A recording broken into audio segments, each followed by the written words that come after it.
इस तस्वीर में दिख रहा शख्स जिंदा होता अगर वो हिंदू नहीं होता, क्योंकि मारने वालों ने मारने से पहले उसके राज्य के बारे में नहीं पूछा, उसकी भाषा के बारे में नहीं पूछा, उसकी जाति के बारे में नहीं पूछा, सिर्फ एक सवाल पूछा कि क्या वो हिंदू है, और उसके बाद धड़ाधड़ गोलियां सीने को छलनी कर दी।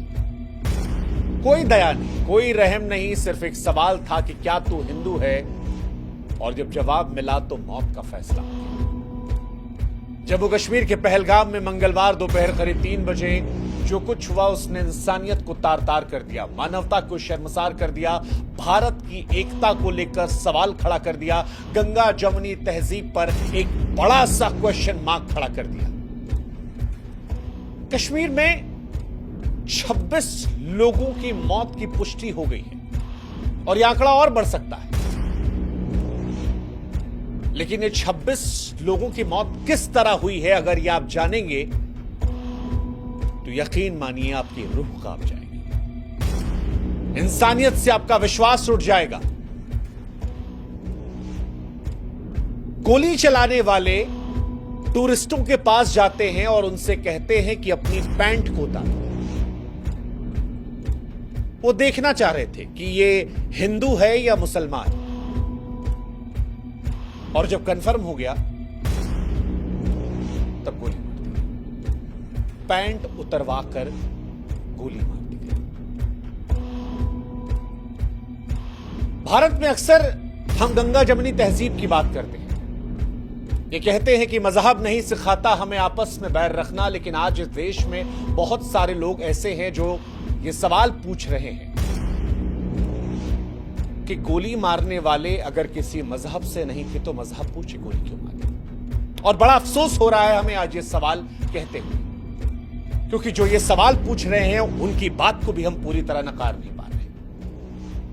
चंद रोज पहले हम कश्मीर के अंदर थे और हजारों लोगों से मिल रहे थे, बेशुमार मोहब्बत हमें भी मिली थी, लेकिन उसी कश्मीर में वो लोग भी हैं जो मजहब, जो धर्म देखकर लोगों को कत्ल कर रहे हैं। और इसी वजह से आज बड़े अफसोस से हम कह रहे हैं कि इस सवाल को हम चाहकर भी नकार नहीं पाए, क्योंकि जिन्हें मारा गया उनके साथ कोई बहस नहीं हुई, कोई सवाल नहीं पूछा गया, इंसानियत को नहीं देखा गया। और इसीलिए हम बड़े अफसोस से कह रहे हैं कि यह हत्या नहीं, ऐलान था, ऐलान था कश्मीर में हिंदू होने का, कि अगर आप हिंदू हैं तो कश्मीर में यह जुर्म है। ना जाति पूछी गई, ना भाषा पूछी गई, ना राज्य पूछा गया, सिर्फ एक सवाल, तू हिंदू है, मौत के घाट उतार दिया। इसे आप टारगेटेड किलिंग से आगे बढ़ाकर सुनियोजित नरसंहार की संज्ञा दे सकते हैं। मंजुनाथ राव, कर्नाटक का एक परिवार जो यहां पहुंचा था, उसमें मंजुनाथ राव जो है वो अपनी पत्नी पल्लवी और बेटे के साथ कश्मीर देखने पहुंचे थे।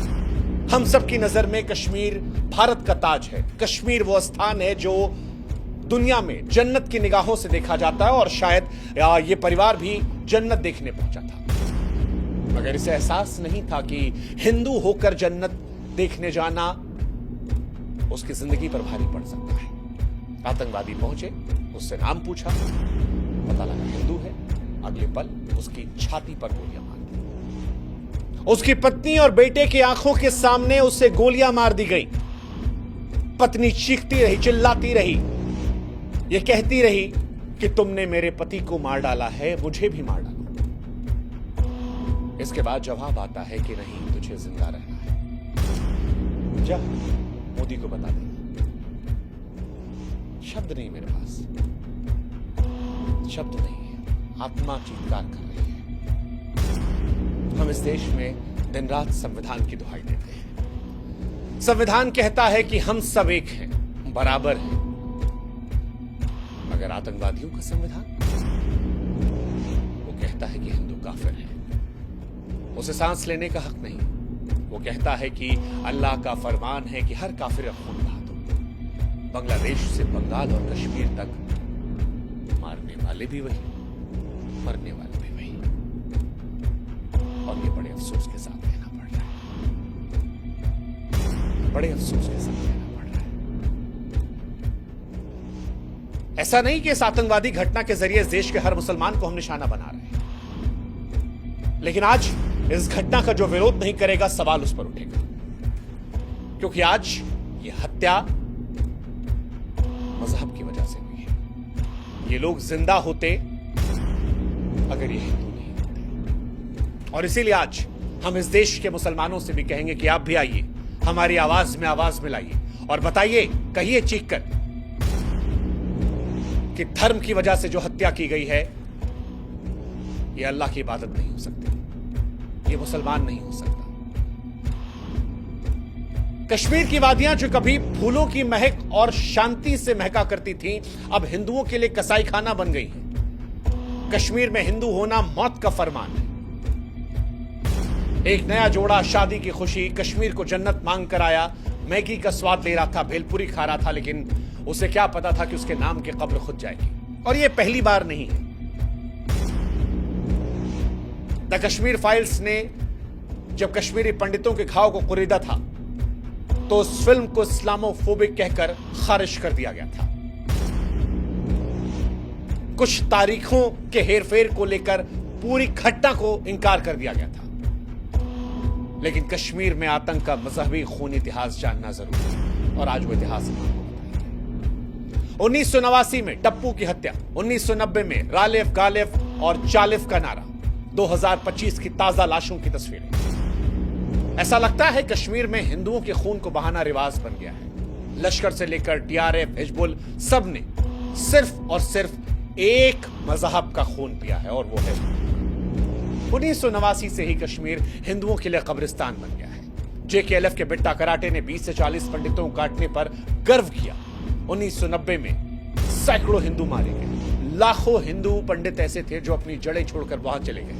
नदी मार्ग में 24 पंडितों का नरसंहार हुआ। बीके गंजू की चावल के डब्बे में हत्या हुई। और ये सारी कहानियां हम सबके सामने आई, लेकिन सेकुलर नौटंकी में उलझकर हमने इसे खारिज कर दिया। लेकिन क्या बदला? आज भी नाम पूछकर ठोका जा रहा है।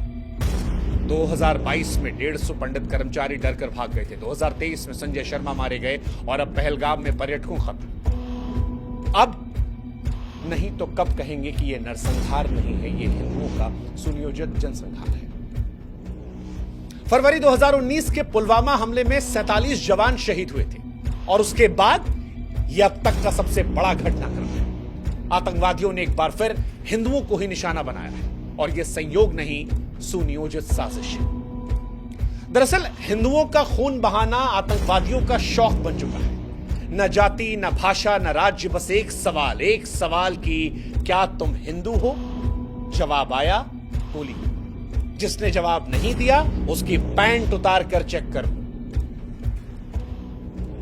सवाल आज इस देश की सरकार से भी है। सवाल आज प्रधानमंत्री नरेंद्र मोदी और गृहमंत्री अमित शाह से भी है कि जब आप ये दावा करते हैं कि देश सुरक्षित हाथों में है, तो ये टारगेटेड हमले कैसे हो रहे हैं? मोदी सरकार बार बार कहती थी कि नोटबंदी के बाद, धारा 370 खत्म होने के बाद आतंकवाद खत्म हो गया था। लेकिन पिछली बार जब डोनाल्ड ट्रंप आए तब दिल्ली जली। अब अमेरिका का उपराष्ट्रपति आया है तो कश्मीर में खून बह रहा है। क्या ये सब संयोग है? लगता तो नहीं। लेकिन सवाल यह है कि आप क्या कर रहे हैं? देश के गृह मंत्री कश्मीर के दौरे पर गए हैं, लेकिन इस घटना के होने के बाद कश्मीर में आतंकवादियों के हौसले क्यों नहीं इतने पस्त थे कि ऐसी घटना करने के पहले उन्हें 1000 बार सोचना पड़ता? क्यों आतंकवादियों में वो खौफ नहीं था? और इस सवाल का जवाब देना पड़ेगा देश के गृह मंत्री को भी, देश के प्रधानमंत्री को भी। शब्दों के खंडहर में न्याय की तलाश नहीं हो सकती, क्योंकि जनता देख रही है, और जनता को बयान नहीं, बदला चाहिए, निर्णायक बदला। जो खून बहा है उसका जवाब चाहिए, बिना भाषण, बिना दिखावे। कश्मीर में अगर हिंदू होना गुनाह बन गया है, तो फिर सरकार की खामोशी पर सवाल उठेगा, क्योंकि सरकार, आपको यह जवाब देना पड़ेगा कि आप देश चला रहे हैं या लाशें गिन रहे हैं। और अगर मोदी सरकार के भी राज में हिंदू की पहचान उसकी मौत बन जाए, तो फिर किस शांति की बीन बजाई जा रही है? सोचेगा। यह हमला लश्कर तैयबा के संगठन द रेजिस्टेंस फ्रंट द्वारा किया गया था। जम्मू कश्मीर के पुलवामा के बाद यह सबसे बड़ा हमला था जो मजहब के नाम पर हिंदुओं का खून बहा रहा था।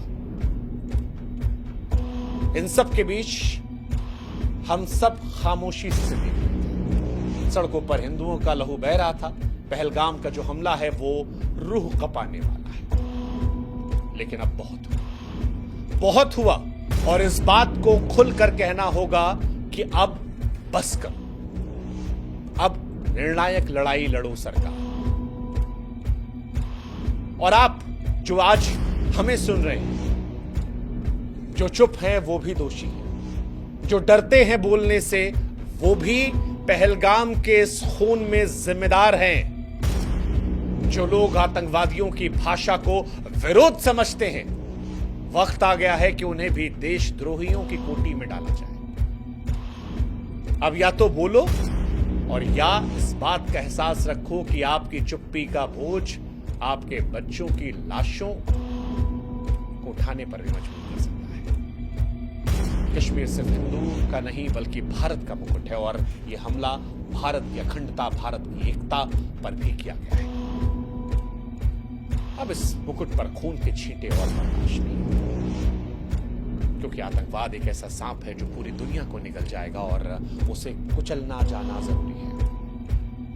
और कश्मीर में मजहबी आतंकवाद का सच अब सारी दुनिया को स्वीकार करना होगा। यह लड़ाई केवल कश्मीर की नहीं है, केवल भारत की नहीं है, यह मानवता की जंग है।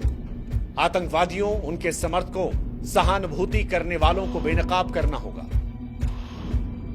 सरकार से खानापूर्ति नहीं बल्कि कड़ी कार्रवाई की उम्मीद होगी। हर आतंकवादी को जड़ से उखाड़ना होगा सरकार। हर एक हिंदू का जो खून बहा, हर एक इंसान का जो खून बहा है कश्मीर में, उसका हिसाब लेना होगा। आप कश्मीर को जन्नत बनाने की तैयारी करो, लेकिन उससे पहले इस खूनी जहर को खत्म करो। देश की जनता चीख रही है, अब और खून नहीं, अब और आतंकवाद नहीं, अब और भारत की अखंडता, एकता पर हमला नहीं। आशा करते हैं कि